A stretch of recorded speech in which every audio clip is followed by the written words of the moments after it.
días. Espero que pongan atención, ¿verdad? Creo que se han notado, las clases son un poco cargadas de información.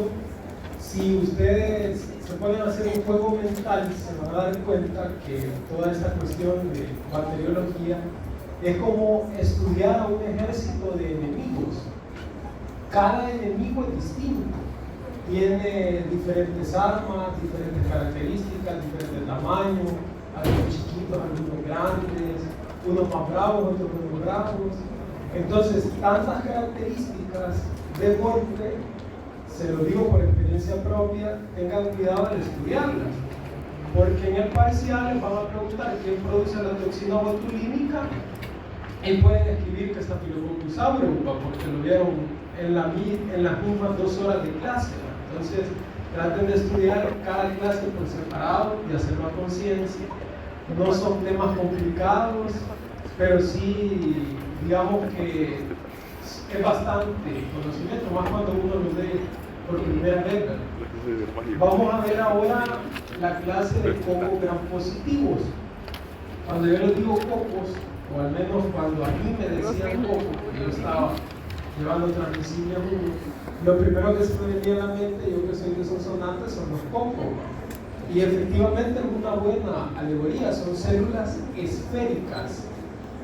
¿Por qué les digo esto? Porque a veces ponen células circulares. El círculo es bidimensional, no es tridimensional. Son células esféricas. Dentro de los objetivos que nos vamos a poner, están en su programa. Véanlos, estudien en base a los objetivos. Vamos a describir morfología microscópica y estructura. También un poco de morfología macroscópica, fisiología básica del género Staphylococcus, con énfasis en Staphylococcus aureus, que es la especie que más afecta al humano. Los principales factores de patogenia utilizados por Staphylococcus aureus, las principales patologías, aunque esto lo vamos a ver con mayor profundidad en Transmisible 2, y las principales características epidemiológicas de las especies patógenas y de otras que no son patógenas estrictas, pero sí nos pueden causar patología. Este es el temario que vamos a seguir y vamos a iniciar con generalidades. La familia es Staphylococcaceae. Se los digo como se escribe para que, aunque no está bien pronunciado, pero para que se les vaya quedando la forma de escribir. Eso es otra cosa que les quería mencionar, que he visto en algunos cortos. Nosotros como hablantes de un lenguaje científico debemos de ser fieles a ese lenguaje científico. Entonces tenemos que aprender a escribir los nombres de las bacterias. Si estamos estudiando una parte de la biología, tenemos que saber escribir lenguaje de biología. Y váyanse fijando bien en los nombres. Las bacterias siempre, bacterias, virus, parásitos, subrayados, el género va en mayúscula, la especie en minúscula. El género es Staphylococcus, son cocos gram positivos, células esféricas gram positivas. Significa que a la coloración de gram se van a ver moraditos. Disposición en racimos, estafile, viene del racimo de uvas, y cocos es grano. Pueden aparecer también como parejas o pequeñas tétradas como estas o cadenas, pero para efectos de examen digamos que van a ser racimos de células esféricas. No son móviles, significa que no tienen flagelos, no son móviles, no esporulados, no producen esporas, son aerobios o microaerofílicos. Algunas especies, menciona la bibliografía, pueden ser anaerobias, pero principalmente son aerobias o microaerofílicos. Por ende van a ser catalasa positivos.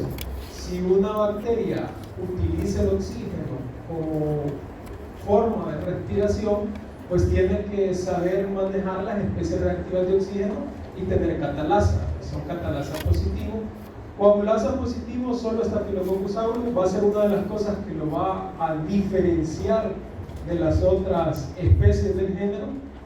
Entonces, grábenselo, porque es algo que marca una pauta específica para la clasificación de Staphylococcus aureus.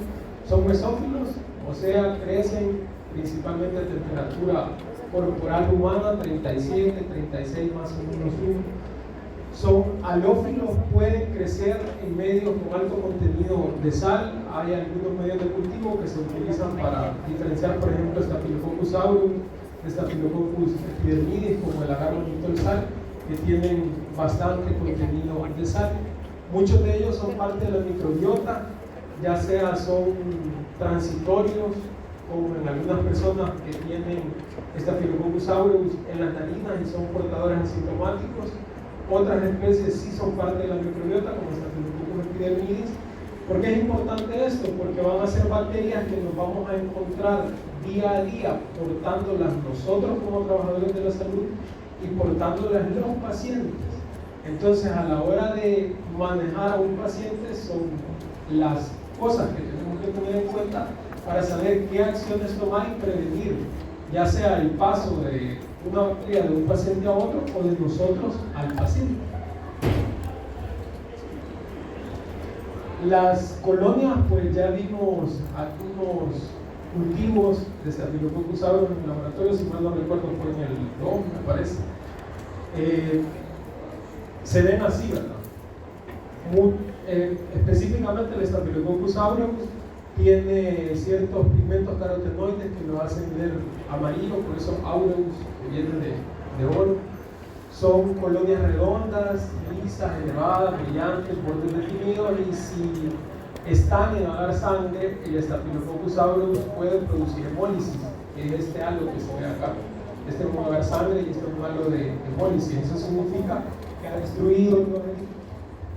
destruido los eritrocitos y pues ha habido hemólisis. Generalmente, esto nosotros no lo vemos muy de cerca porque no hacemos cultivo en nuestra práctica clínica, ¿verdad? Pero sí es importante saberlo porque hay ciertos factores, como por ejemplo la hemólisis que producen ciertos medios, que nos va a ir resonando en la cabeza como factores de violencia. Estas son las especies más frecuentes, son dentro del género alrededor de 45 especies. La principal es Staphylococcus aureus, que es la que más va a causar patologías de este género en el humano, y tenemos también Staphylococcus epidermidis, lugdunensis y saprophyticus. Estas otras especies van a tener relevancia clínica cuando tengamos personas que van a tener ciertos factores de inmunodepresión. Ahí van a ser importantes, o cuando nosotros estemos haciendo algunos procedimientos en los cuales las barreras de la inmunidad innata se van a ver rotas o afectadas. Ahí están los pocos grados. Dentro de la fisiología y estructura, como ya les mencionaba, son bacterias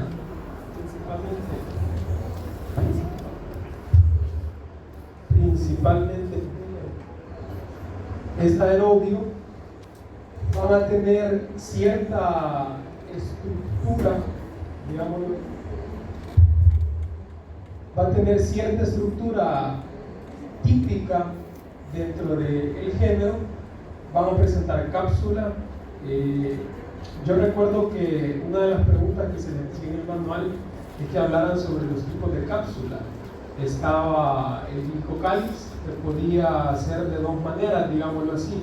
Si era bastante ordenado y estaba bastante adherida a la pared celular, era una cápsula, y si era más laxa, era una capa de limo.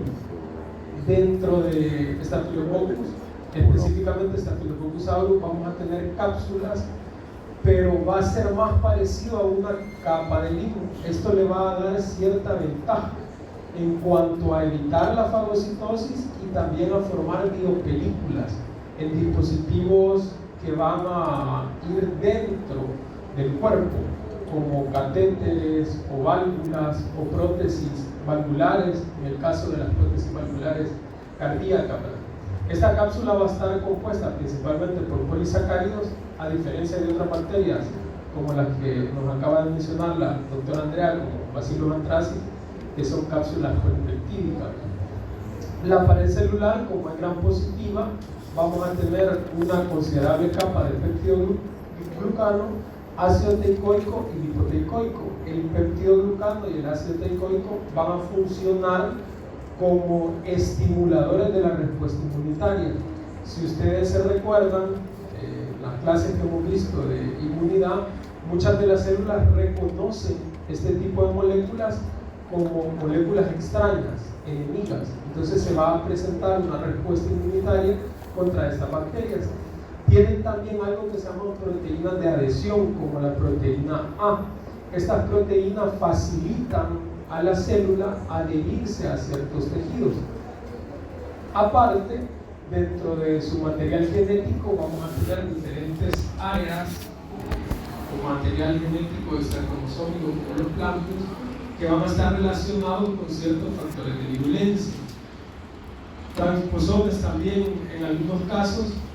Lo que quiero que les quede de acá es que estructuralmente las bacterias van a tener ciertos elementos que van a posibilitar su invasión, colonización, multiplicación y posterior daño dentro del individuo.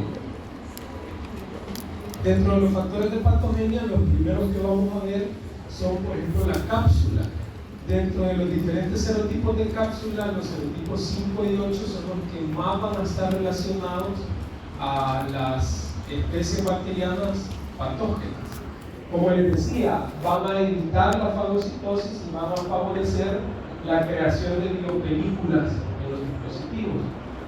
Los peptidoglicanos, aparte de lo que veíamos en la clase de morfología bacteriana, que le va a proveer a la bacteria de una estabilidad osmótica, le va a dar cierta dureza, digámoslo así, en cuanto a la pared, va a ser un potente estimulador de quirógenos endógenos como la interleucina 1. Además, va a ser quimiotáctico, va a atraer leucocitos y va a ser un factor antifagocítico, ¿verdad? Los ácidos teicoicos también van a estimular la respuesta inmunitaria dentro del huésped y van a favorecer su unión a la fibronectina. Si se recuerdan, el ácido teicoico eran unas moléculas que se empalmaban, digámoslo así, dentro de los enlaces del peptidoglicano.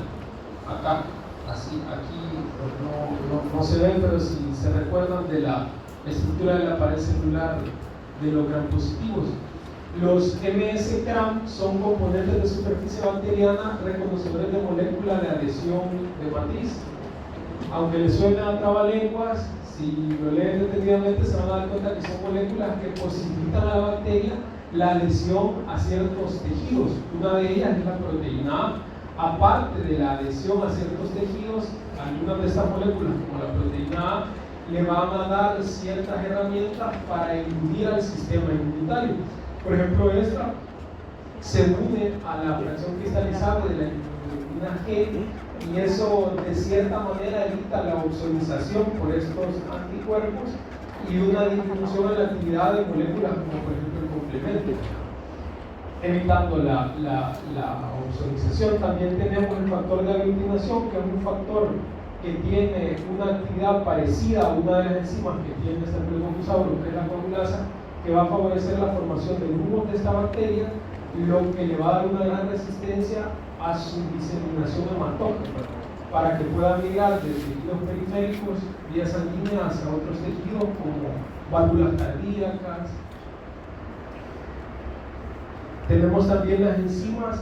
Dentro de las enzimas, estas van a haber algunas que son constituyentes típicos de la bacteria, como por ejemplo la catalasa, que la va a necesitar sí o sí para poder metabolizar las especies reactivas del oxígeno y poder realizar respiración aerobia, y algunas que van a estar sujetas a interacciones ya sea por fagos o por plásmicos.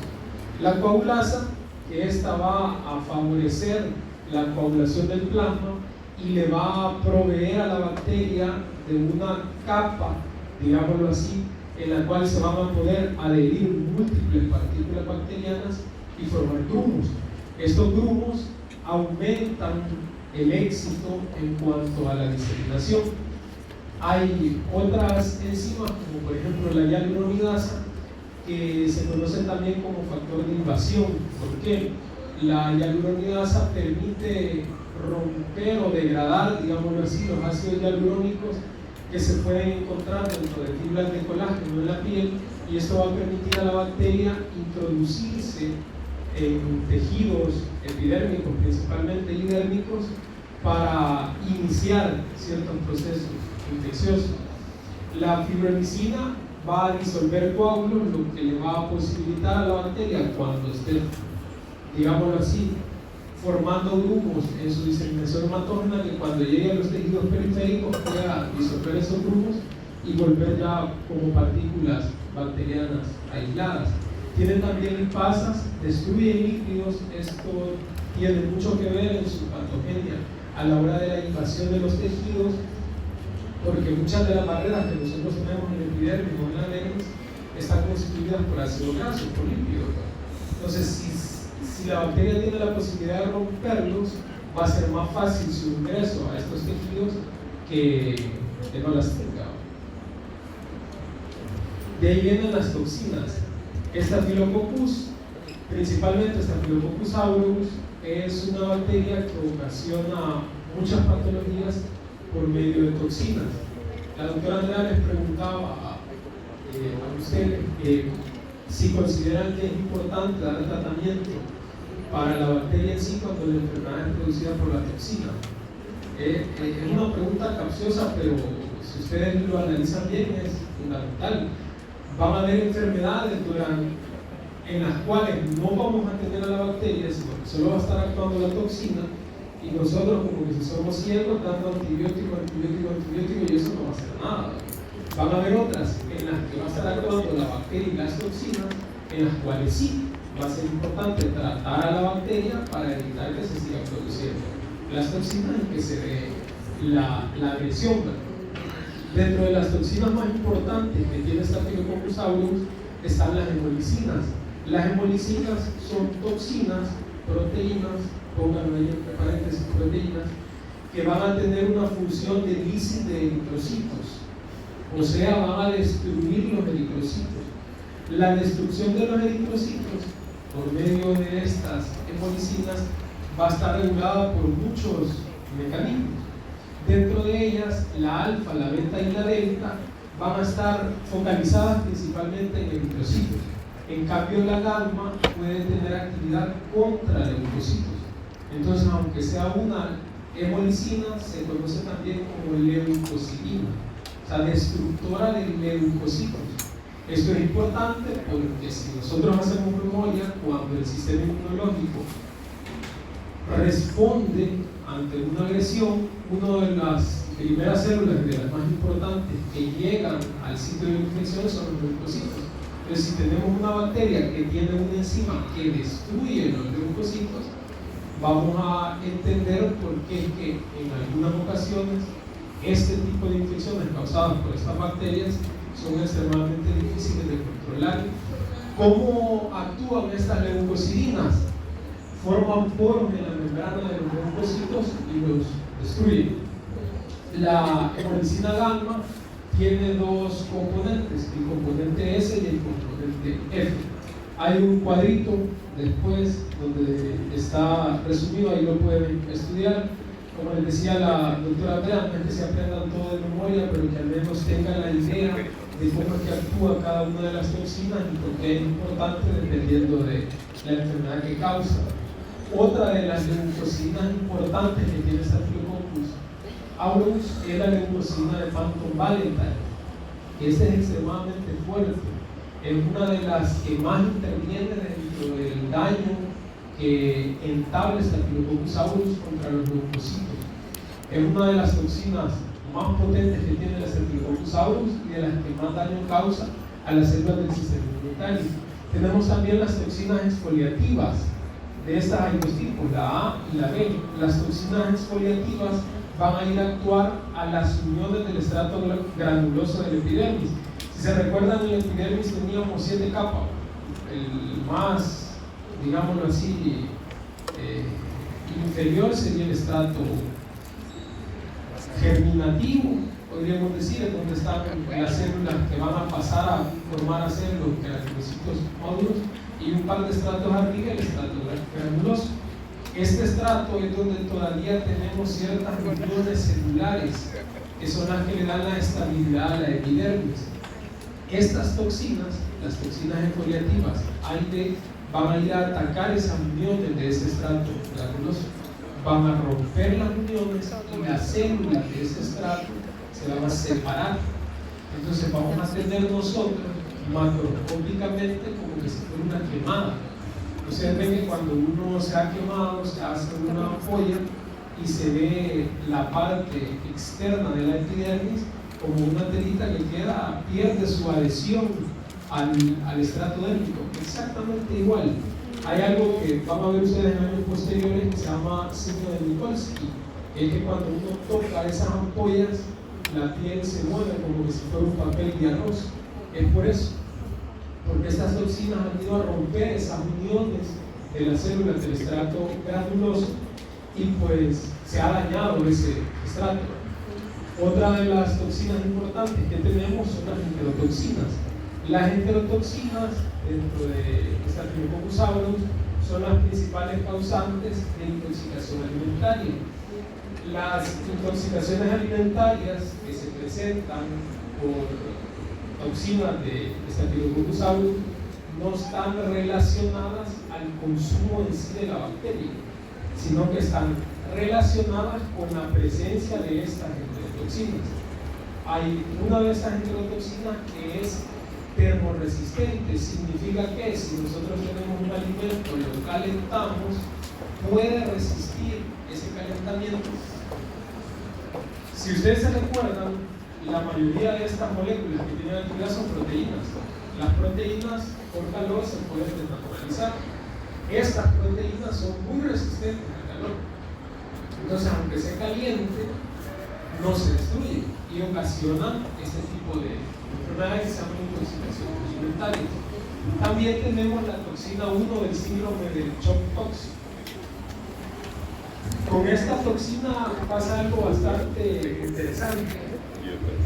Hay un término que ustedes van a ir viendo a lo largo de las clases de bacteriología, que es el término de superantígeno.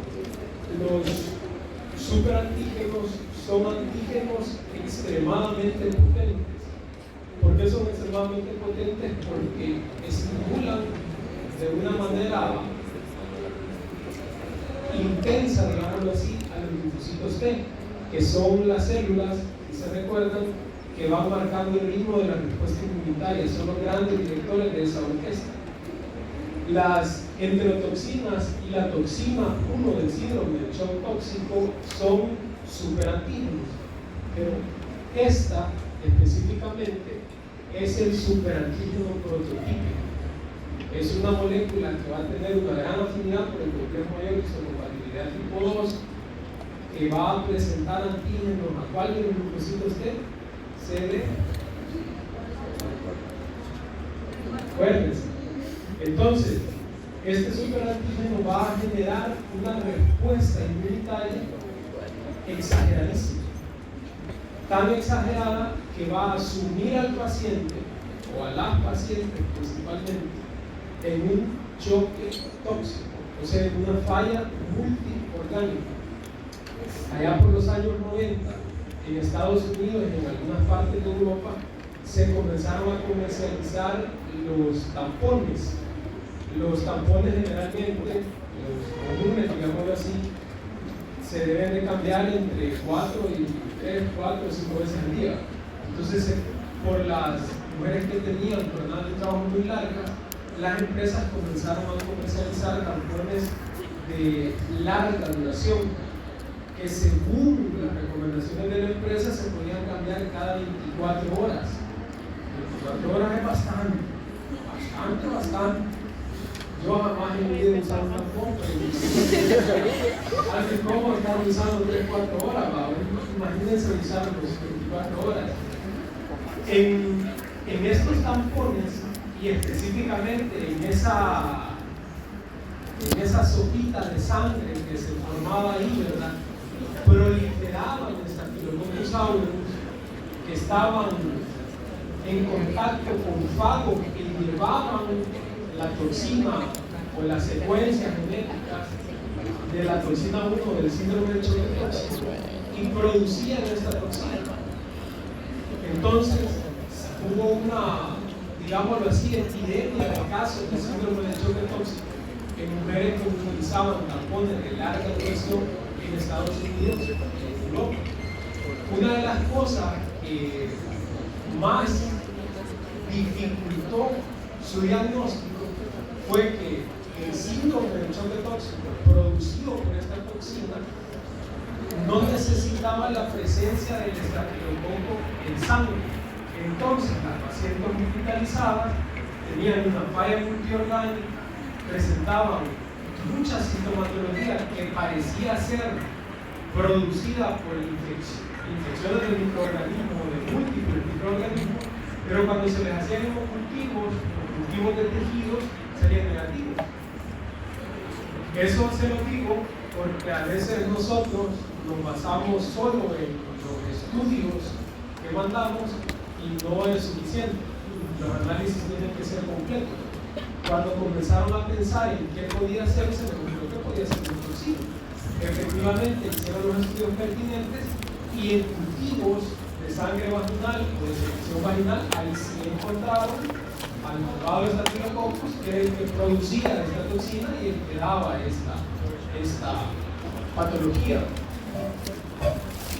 De ahí vamos a tener otras moléculas que van a estar relacionadas con la vigilancia, con la capacidad de ocasionar daño en los dinosaurios, pero que no van a ser, digámoslo así, típicas. Esta estaría con los otros factores de vigilancia, que son los que van a estar relacionados con la resistencia a los antimicrobianos. A mí me gustaría que ustedes pensaran o dimensionaran importante o lo fundamental que es entender la antigüedad de todas estos bichitos que estamos viendo en bacteriología. O sea, estas bacterias nos llevan a nosotros ventaja me refiero a años de experiencia en este mundo por millones de años. Entonces, si siguen aquí es por algo, no es porque tengan suerte, es porque la forma sus formas de vida son extremadamente resistentes. Todas ellas van a generar mecanismos contra los sistemas que nosotros tenemos para matarla. Uno de esos mecanismos que nos da un dolor de cabeza horrible cuando estamos en el área clínica queriendo tratar a los pacientes es la resistencia a los antimicrobianos.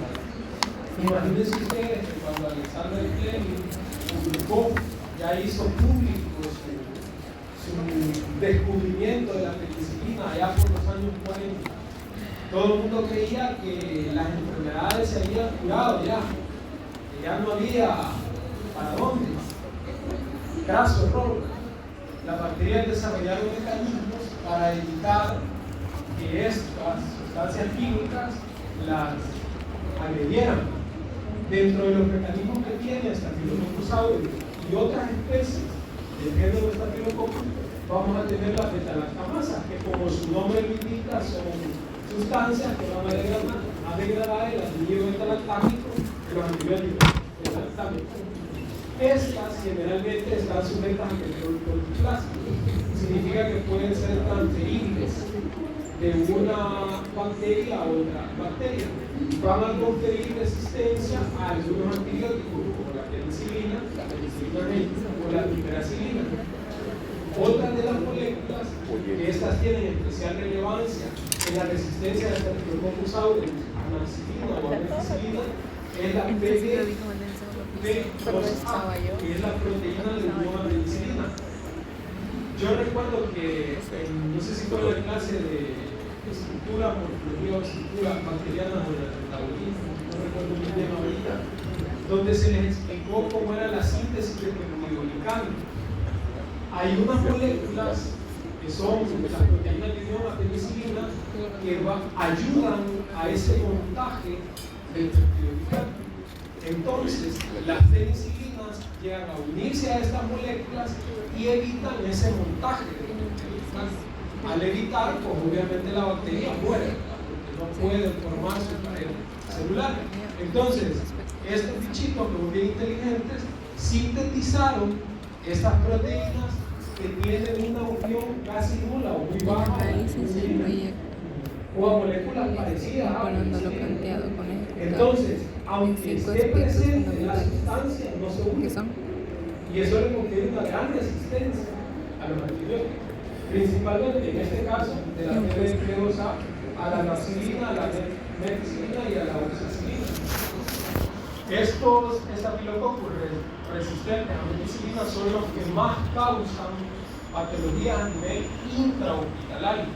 Son bacterias multiresistentes que constituyen un gran problema clínico a la hora de tratar a los pacientes. Específicamente, la codificación de estas proteínas de unión a penicilina de baja afinidad las vamos a encontrar en cassette cromosómico. No sé si ustedes tuvieron la oportunidad, yo sí estaba bien pequeño, pero tuve la oportunidad de escuchar música todavía en cassette con mis papás. Eran unas cajitas así cuadraditas que traían una tira, y se metían a la grabadora y escuchaba ahí, ¿verdad? Un cassette cromosómico es lo mismo. Es como una cajita donde vienen genes que le dan a la bacteria ciertas ventajas. Este cassette cromosómico, ese es el segmento. Hay diferentes tipos. Estos tipos principalmente se van a relacionar con la resistencia a la metacilina de especies de Staphylococcus intrahospitalarios. Aquí, disculpen el error de dedo. Y la tipo 4 va a estar relacionada con el Staphylococcus aureus resistente a meticilina comunitario. ¿Por qué es importante? Porque no es lo mismo encontrarse con una bacteria intrahospitalaria que con una bacteria comunitaria. Son dos entes, aunque sea la misma especie, pero son dos entes distintos a la hora de tratarlo. Este es un esquema un poco resumido de cómo es que estos cassettes van codificando para la producción de estas proteínas que van a evitar que los antibióticos beta-lactámicos interfieran con la síntesis de la pared en cuanto al peptidoglicano. Les traí estos cuadritos, que es lo que les he estado hablando, solo que ya de manera resumida. Estudienlos. Dentro de los objetivos, una parte importante es saber, aunque sea, cuáles son los factores de virulencia, por ejemplo, la cápsula, la capa de limo, el peptidoglicano, los ácidos teicoicos. ¿Por qué son factores de virulencia? Que lo pueden encontrar acá, y algunas cuestiones, digámoslo así, específicas de ciertas especies del género Staphylococcus, como puede ser que Staphylococcus aureus es el único que es coagulasa positivo. Por eso es que a Staphylococcus aureus se le conoce como Staphylococcus coagulasa positivo, y a los Staphylococcus como Staphylococcus epidermidis, o saprolíticos son coagulasa negativos. Aquí tenemos las toxinas, están descritas cada una. Estas son las hemolicinas, alfa, beta, delta y gamma, lo que les explicaba de la lisis de leucocitos y neutrófilos, la leucocina del Phantom Valentine, las toxinas exfoliativas, la toxina exfoliativa A, la toxina exfoliativa B, son superantígenos, la toxina del signo de choque tóxico y las enterotoxinas, que también son superantígenos. Esto revísenlo, estudienlo detenidamente. Esta es algo que me acaba de recordar este cuadro, que es importante que sepan, es que muchos de estos factores de virulencia, las bacterias los tienen en algo que se llama islas de patogenicidad. La licenciada Marlene les explicó en la clase de genética bacteriana qué son las islas de patogenicidad y por qué es importante conocerlo. Si pueden, cuando estén estudiando esta clase, revisen la clase de la LIC y denle una leidita a las islas de patogenicidad para que vean ustedes la importancia que tienen estos elementos genéticos en los factores de virulencia de múltiples bacterias. Una de ellas, por ejemplo, es Staphylococcus aureus.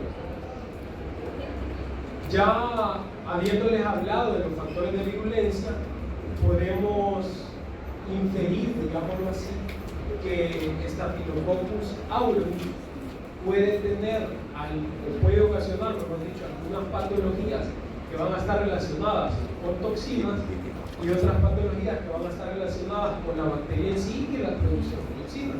Dentro de las patologías, esto lo vamos a ver más en transmisible Doppler, pero para que ustedes vayan haciendo la correlación y le vayan encontrando un gusto, porque al fin y al cabo somos médicos y el gusto que nos da es sentirnos que podemos actuar frente a las enfermedades. Les traje esto, el síndrome de la piel escaldada, que es una de las patologías que ustedes van a ver con más frecuencia en los bebés, en los lactantes, neonatos, en su atención comunitaria, no en la materia, sino que en la atención allá en la gente de verdad.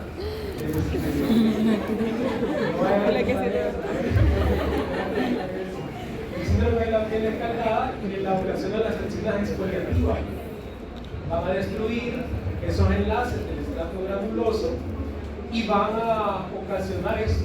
Ustedes ven acá que la parte de la epidermis se ha desprendido completamente de la dermis y esto es un daño tremendo para el pacientito, principalmente porque eso posibilita deshidratación, sobreinfección bacteriana y muchas cosas ahí que nos vamos viviendo a medida que vayan pasando la carrera.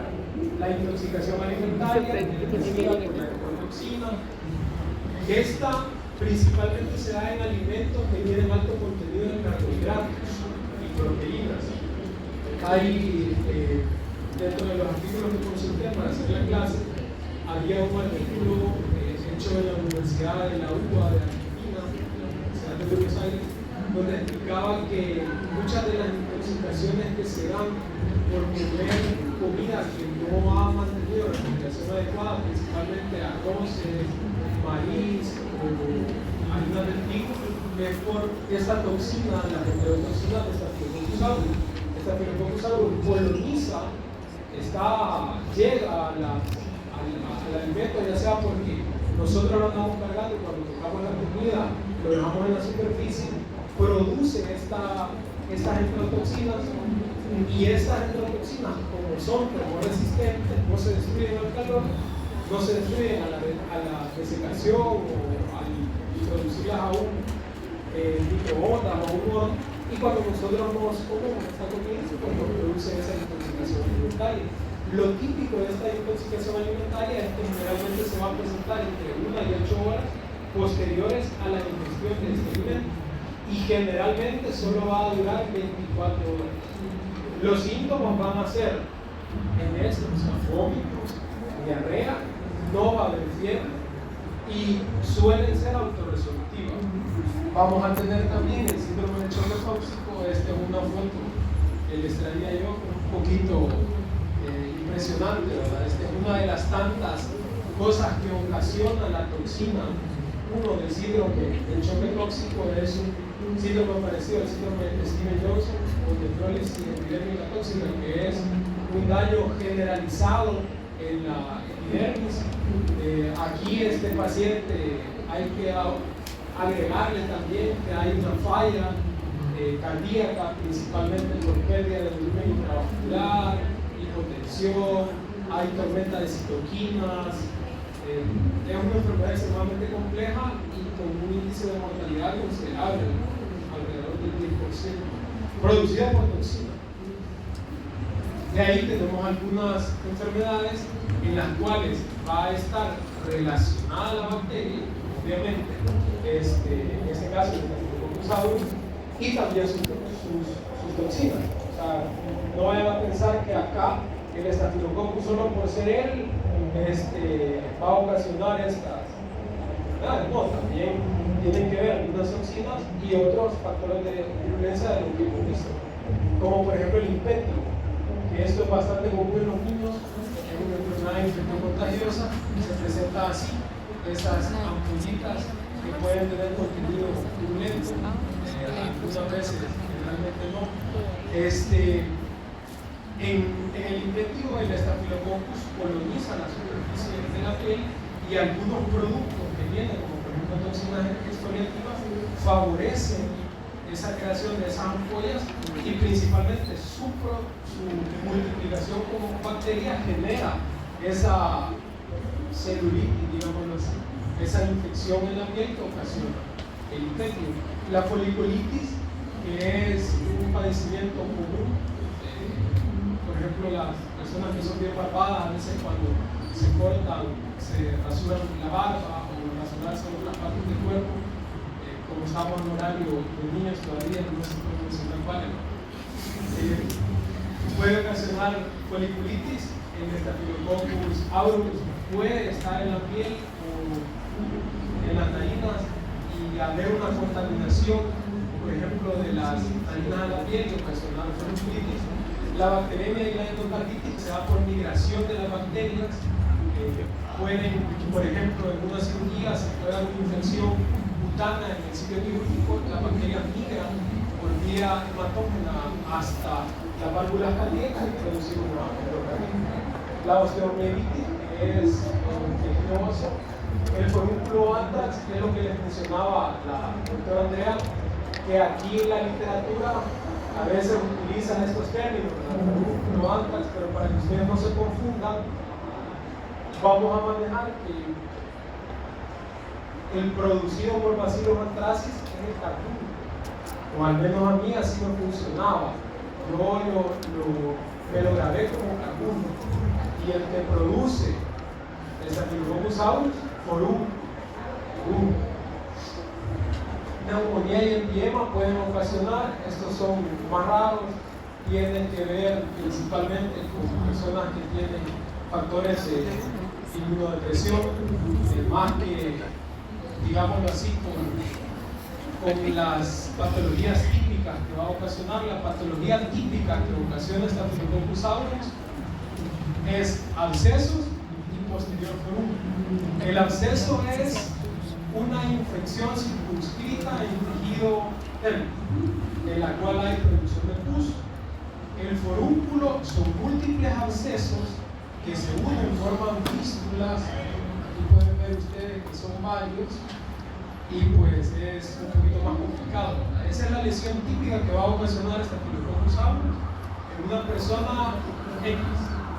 Ya si la persona tiene diferentes factores, podemos ocasionar otras cosas. Otras de las patologías típicas que ocasionan son el impétigo y la foliculitis. Si ustedes van viendo, principalmente son problemas de superficie. ¿Por qué? Porque vamos a encontrar a Staphylococcus aureus colonizando principalmente superficie, nariz, piel, manos, en algunas ocasiones. Estas se dan por diseminación y aquellas por invasión. Hay un trauma, generalmente una cirugía o una fractura expuesta, en la cual la bacteria está en la superficie de la piel, aprovecha que se ha roto esa barrera, invade y ocasiona la infección. Dentro de la epidemiología, los estafilococcus son ubicuos, los vamos a encontrar como miembros de la microbiota. Aquí hay opiniones divididas, digamos, en la literatura. Si Staphylococcus aureus se puede tomar como parte de la microbiota. Yo personalmente les diría que no. Lo que sí puede pasar es que Staphylococcus aureus pueda permanecer en algunas personas y no ocasionar patología endémica, pero no va a ser, desde mi punto de vista, parte de la microbiota normal, como sí lo puede ser Staphylococcus epidermidis. Estas personas que son portadores asintomáticos, porque no les ocasiona enfermedad en la mayoría de los casos, son un foco de infección importante. Y esto se lo digo porque cuando nosotros estamos en los hospitales, a veces nosotros somos los portadores de estas bacterias, no nos damos cuenta y se las transmitimos a los pacientes. Y eso es complicado. ¿Dónde los vamos a encontrar? Nariz, bucofaringe, aparato digestivo y aparato urinario. El principal lugar donde se encuentra Staphylococcus aureus en los portadores permanentes es en la nasofarina. El porcentaje de portadores permanentes varía. Algunos libros dicen entre el 20 y el 30%, otros entre el 10 y el 15%. Específicamente por ejemplo, en los hospitales de maternidad o en los hospitales de pediatría, en las salas de neonatos, es donde más se debe tener cuidado, porque los neonatos, al tener sistemas inmunológicos inmaduros, van a ser más susceptibles a la polinización, invasión, multiplicación y producción de enfermedades por parte de estas bacterias. O en lugares como UCIs, unidades de cuidados intensivos, sitios donde se trate con pacientes con inmunodeficiencia, como los pacientes renales, pacientes con lupus. Las infecciones nosocomiales tienen la diferencia con las infecciones comunitarias, que suelen ser más agresivos, más resistentes a los antimicrobianos, y la transmisión generalmente se da por contacto directo o fluides. Algo que no les mencioné al principio, ahí me disculpo que se me voy a mencionar hasta ahorita, es que este tipo de bacterias son bien resistentes a la desecación, o sea que pueden aguantar bastante, digámoslo así, por ejemplo en ropa o en fomites. Si nosotros estamos en el hospital y nos estamos intercambiando cositas, eso pueden ser fomites y se puede dar paso a la contaminación por este tipo de bacterias. La prevención es bien sencilla. El lavado de manos. Algunos protocolos recomiendan que, por ejemplo, los trabajadores de UCI o los trabajadores con personas con cáncer, digamos, unidades de quimioterapia, se les dé tratamiento para, o mejor dicho, se les hagan pruebas para ver si son portadores de Staphylococcus aureus y se les dé tratamiento. Algunos sí se puede eliminar ese estatus de portador, pero otros no. Entonces, el mejor método que tenemos para no transmitir si somos portadores es el lavado de manos.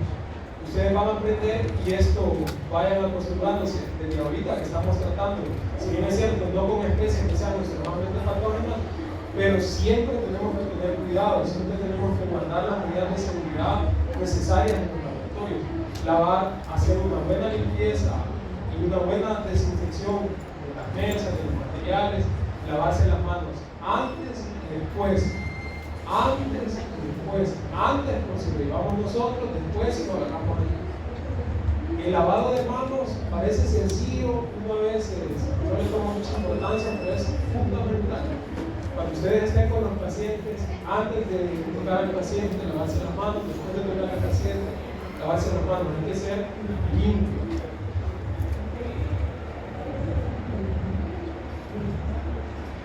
De ahí les quería mencionar sobre otras especies que pueden ocasionar patologías, como el Staphylococcus epidermidis, que ocasiona infecciones hospitalarias relacionadas al uso de dispositivos invasivos. ¿Alguien alguna vez ha visto esto? ¿Saben qué es? Es un catéter venoso central, ¿verdad?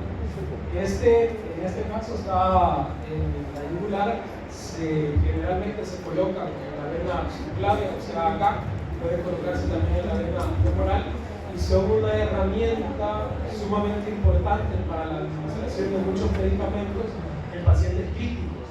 Esto, si ustedes tienen la suerte que tuvimos algunos de nosotros, van a poder colocarlos, van a aprender cómo se coloca, cómo se quita, cómo se maneja. Y es fundamental saber todo esto de los estafilococcus, porque si nosotros hacemos una mala antisepsia, ¿qué va a pasar? El Staphylococcus epidermidis que está en el cuello del paciente, se lo vamos a ir a dejar directo al torrente sanguíneo.